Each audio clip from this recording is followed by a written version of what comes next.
எல்லா Sunday morning எந்திரிச்சதும் நம்ம வந்து ரொம்ப பிஸியா மீன் பொரிக்கிறது, சிக்கன் பொரிக்கிறது அப்படின்னு சொல்லிட்டு எல்லாமே நான்வெஜ் வகையாவே இருக்கும் வீட்ல.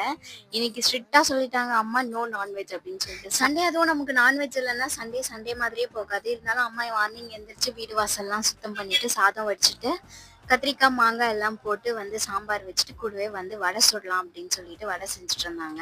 எப்படிம்மா இப்படி வடை சுடுறீங்க அப்படின்னு சொல்லிட்டு நான் பக்கத்துல இருந்து பார்த்துட்டு இருந்தேன். நான்லாம் வந்து போட்டேன்னா ஒண்ணு போண்டாவாயிடும் அப்படி இல்லைன்னா அது குண்டு குண்டு போயிடும். யாருக்கெல்லாம் இந்த வடை ரொம்ப ரொம்ப பிடிக்கும் அப்படின்னு சொல்லிட்டு மறக்காம கமெண்ட் பண்ணுங்க. எனக்கும் ரொம்ப பிடிக்கும். ரொம்பவே வந்து மொறுமொறுன்னு இருந்துச்சு. அம்மாவுமே சாமி கும்பிட்டு முடிச்சுட்டு அதுல கொஞ்சமா எடுத்துட்டு மாடி மேல போய் காக்காக்கு வச்சுட்டு வரலாம் அப்படின்னு சொல்லிட்டு போனாங்க. எங்க அப்பா அது கூடவே தண்ணியும் கொண்டு போங்கன்னு சொன்னாரு. இப்போ வெயில் சீசனா இருக்கிறதுனால நிறைய காக்கா, குருவி எது வந்தாலுமே அதுக்கு இந்த தண்ணி தான் ரொம்ப யூஸ்ஃபுல்லா இருக்கும் அப்படின்னு சொல்லிட்டு மாடி மேல கொண்டு போய் வச்சுட்டு வந்தேன். இன்னைக்கு உங்க வீட்ல என்ன சமையல் அப்படின்னு சொல்லிட்டு கமெண்ட் பண்ணுங்க. இந்த vlog உங்களுக்கு பிடிச்சிருந்தா மறக்காம லைக் பண்ணிட்டு அண்ட் சப்ஸ்கிரைபும் பண்ணிடுங்க. Bye bye. Next video.